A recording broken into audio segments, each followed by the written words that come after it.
শোনো না, বলছি শপিং এ যাবো, আমাকে 10,000 টাকা দেবে? 10,000 টাকা?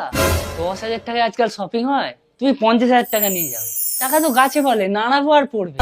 টাকা ইনকাম করতে আবার কষ্ট হয় নাকি? আরে কি হলো, নিয়ে যাও।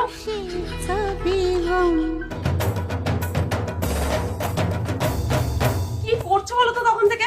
রান্নাঘরে বাসনগুলো অনেকক্ষণ থেকে পড়ে আছে, যাও গিয়ে মেজে দিয়ে আসো। আরে বাসন মাজা কেন, আমি রান্না করে ঘর মুছে কাপড়গুলোও কেচে দেবো, তোমাকে কিচ্ছু চিন্তা করতে হবে না।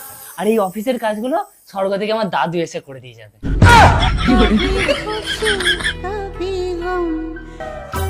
বেরোলাম। বলছি অফিস থেকে আজকে একটু তাড়াতাড়ি বাড়ি ফিরবে তো। তাড়াতাড়ি বাড়ি আসতে হবে, এই ব্যাপার? আমি শুধু অফিসে যাব, আমার মুখটা দেখাবো আর চলে আসবো। ওরা তোমার মুখ দেখেই টাকা দেয়, কিচ্ছু কাজ করতে হয় না।